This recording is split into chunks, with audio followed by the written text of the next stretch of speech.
मेरा ये बिलीव है कि क्यों एक विश्वासी को बाइबल पढ़ने के लिए बोला गया और परमेश्वर ने भी आपको वचन के साथ जुड़ने के लिए कहा। जब भी हम पवित्र वचन पढ़ते हैं, बाइबल को पढ़ते हैं, हमने देखा है कि किस तरह से परमेश्वर ने अपने लोगों की जिंदगियों में काम किया। और वचन हमें सिखाता है कि किस तरह से परमेश्वर अपने लोगों की लाइफ में काम करता है। वचन की नॉलेज छुटकारा है। इमेजिन करो, जो संसारिक नॉलेज है वो छुटकारा पैदा कर देती है। जो संसार की नॉलेज है वो छुटकारा पैदा कर देती है संसारिक दृष्टि में। इमेजिन करो, जो वचन है, जो वचन की नॉलेज है, जो परमेश्वर की नॉलेज है, वो कितना बड़ा छुटकारा आपकी लाइफ में पैदा कर सकती है। एक एग्जांपल मैं आपको देता हूं। बाइबल कहती है कि जब पौलुस को पकड़ लिया गया और पौलुस के ऊपर मुकदमा चलाया गया, तो पौलुस को मालूम था कि ये लोग कुछ खराबी करना चाह रहे हैं। और बाइबल कहती है कि पौलुस को उस देश के लॉ के बारे में मालूम था। और बाइबल कहती है पौलुस ने कहा, मैं कैसर की दुहाई देता हूं, मैं राजे की दुहाई देता हूं। और उस देश में एक कानून था कि अगर कोई कैदी राजा की दुहाई दे तो उस पर नेक्स्ट मुकदमा राजा के सामने ही चलाया जा सकता है, दूसरे लोग उस पर मुकदमा नहीं चला सकते। और बाइबल कहती पौलुस को ये लॉ, ये कानून मालूम था। और जैसे ही उसे कैसर के सामने ले जाया गया, उसने अपनी गवाही कैसर को दी। और फिर वहां पर उसने जेल में रह के, बाइबल कहती कैसर की सारी राजभवन की जो पलटन थी, जो हजारों पुलिस वाले थे, सबको मसीह कर दिया, सबको परमेश्वर में लेके आया। और हर एक जन यीशु मसीह के वचन को जान गया। एक संसारिक नॉलेज जो थी, पौलुस को मालूम था कि इस देश का कानून जो है वो क्या कहता है। और उस तरफ से जब उसको संसारिक नॉलेज थी, उस तरह से उसने कितना बड़ा छुटकारा अपनी लाइफ में हासिल किया। मैं आपसे यह कह रहा हूं कि अगर संसारिक नॉलेज छुटकारा पैदा कर सकती है, तो इमेजिन करो जो परमेश्वर के संविधान की, वचन की, जो हमारा स्पिरिचुअल संविधान है, उसकी नॉलेज हमारी लाइफ में कितना बड़ा छुटकारा पैदा कर सकती है। आमीन। मैं आपको यह समझाने की कोशिश कर रहा हूं कि अगर एक संसारिक नॉलेज से आपको छुटकारा मिल सकता है, तो इमेजिन करो जो बाइबल की नॉलेज है, जो वचन की नॉलेज है, अगर आपको हो तो कितना बड़ा छुटकारा आप और आपका परिवार हासिल कर सकते हैं। इमेजिन करो, आज एक गवाही पाया हुआ विश्वासी और वो जो गवाही पे गवाही पाता जा रहा है, और दूसरा विश्वासी जो इंतजार कर रहा है, उन दोनों में एक ही फर्क है कि एक विश्वासी को यह समझ आ चुका है कि मुझे गवाही किस तरह से लेनी है। एक विश्वासी को समझ आ चुका कि बाइबल के वचनों पे मुझे किस तरह से चलना है, मुझे किस तरह से परमेश्वर को प्रसन्न करना है, कौन सा काम मुझे नहीं करना, कौन सा काम मुझे करना है। जब उसे ये समझ आ जाती है, वो संविधान को समझ जाता है, बाइबल के संविधान को, बाइबल की आयतों को समझ जाता है, परमेश्वर के वचन को समझ जाता है, वो छुटकारे में एंटर करता है और उसका घराना भी छुटकारे में एंटर करता है। Hallelujah, hallelujah. मैंने अपनी लाइफ में बड़ा छुटकारा देखा है और मेरा विश्वास है कि मैं आपको गाइड कर सकता हूं उस छुटकारे के लिए जो आपको चाहिए। मैंने अपनी लाइफ में हर तरह का छुटकारा देखा है, वो मेरे परिवार का हो, मेरे आत्मा का हो, मेरे शरीर का हो, मेरे फाइनेंस का हो, हर तरह का डिलीवरेंस, हर तरह का छुटकारा, हर तरह के डिलीवरेंस मैंने अपनी लाइफ में ग्रहण किए। और मैं आपकी अगुवाई कर सकता हूं हर तरह के डिलीवरेंस को लेने के लिए। कुछ लोग बोलते हैं यीशु मसीह सिर्फ आत्मिक डिलीवरेंस दे सकता है। ऐसा नहीं, वो आपको शारीरिक भी डिलीवर कर सकता है, स्पिरिचुअल डिलीवरेंस दे सकता है, फाइनेंशियल डिलीवरेंस दे सकता है। उद्धार कई तरह का है, सिर्फ शारीरिक नहीं, सिर्फ चंगियाई नहीं, सिर्फ आत्मा का उद्धार नहीं, फाइनेंस का भी उद्धार है, देश का भी उद्धार है, परिवार का भी उद्धार है। हर तरह का उद्धार है बाइबल में जो परमेश्वर आपको दे सकता है, अगर सिर्फ हम उसके वचन को सुने ध्यान से तो। आमीन। अपने पड़ोसी को बोलो ध्यान से सुनना, अपने पड़ोसी को बोलो ध्यान से सुन। आमीन। जिस छुटकारे की मैं आपसे बात कर रहा हूं, जो छुटकारा आपको चाहिए, मैं आपको बोल चुका हूं कि स्पिरिट में वो छुटकारा आपके अंदर एंटर कर चुका है। ये जस्ट आपके अंदर ग्रो होगा और आप टेस्टिमनीज के साथ वापस आना शुरू हो जाएंगे।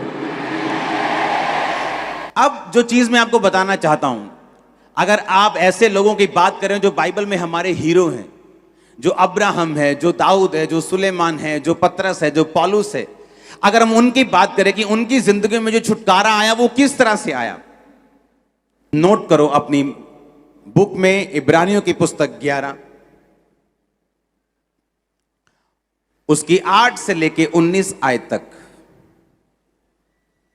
उसमें लिखा, विश्वास ही से अब्राहम जब बुलाया गया तो आज्ञा मानकर ऐसी जगह निकल गया जिसे मिरास में लेने वाला था, परंतु वह ना जानता था कि मैं किधर जाता हूं, तो भी निकल गया।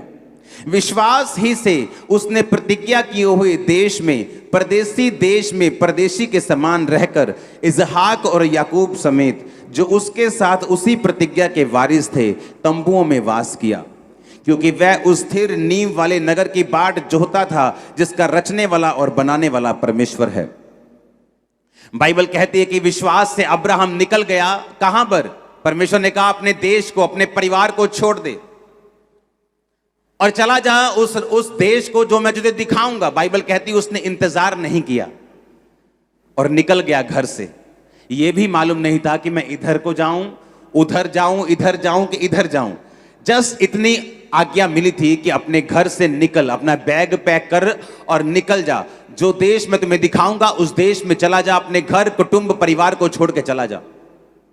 परमेश्वर ने कहा था जब महायाजक साल में एक बार गुनाहों के लिए लहू को बहाएंगे तो जो जानवर वो बलि करेंगे उसकी देह को छावनी के बाहर जलाया जाएगा।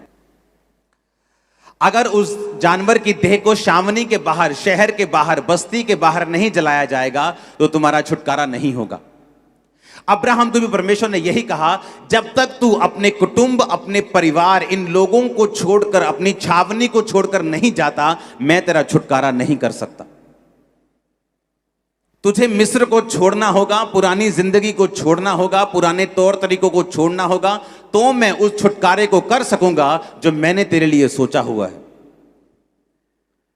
अपनी पुरानी जिंदगी में, अपनी पुरानी जिंदगी के रीति रिवाजों में, अपनी पुरानी जिंदगी के तौर तरीकों में रहकर आप परमेश्वर से वो छुटकारा हासिल नहीं कर सकते जिसके लिए परमेश्वर आपको अपने पास बुलाना चाहता है।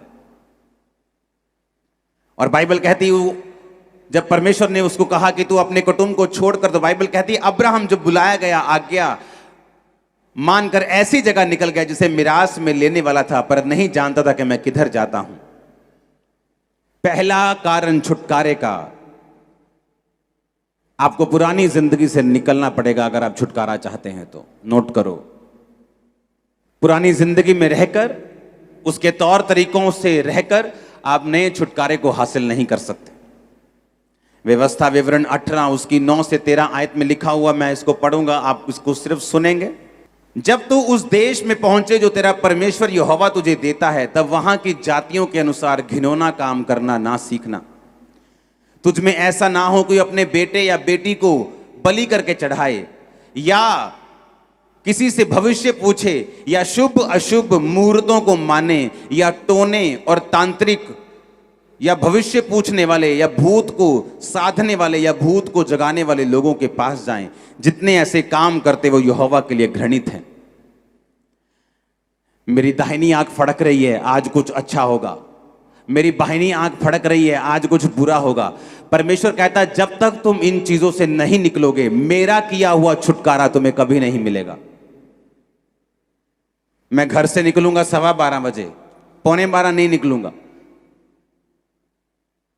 मैं इस दिन को कार नहीं खरीदूंगा, मैं इस दिन को ये चीज नहीं लूंगा। परमेश्वर ने कहा जब तक तुम अशुभ और शुभ मुहूर्तों को मानते रहोगे, मैं तुम्हारा छुटकारा नहीं कर पाऊंगा। ये शाम को नहीं काटना, शाम को ये सफाई ना करना, सुबह को ये करना, दोपहर को ये करना, शाम को ये करना।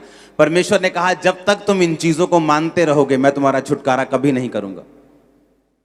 उसने कहा अब्राहम मैं तुम्हें छुटकारा देना चाहता हूं, लेकिन तुझे अपने कुटुंब को छोड़कर निकलना पड़ेगा, क्योंकि जब तक तू इन लोगों में रहेगा तुझे इन्हीं के अनुसार चलना पड़ेगा, और जो मैं तेरी जिंदगी में करना चाहता हूं मैं नहीं कर पाऊंगा। क्योंकि परमेश्वर जो उसकी लाइफ में करना चाहता था, उसके लिए उसको यह मालूम होना चाहिए था कि सर्वशक्तिमान परमेश्वर ने ही मुझे यह बड़ा छुटकारा दिया है।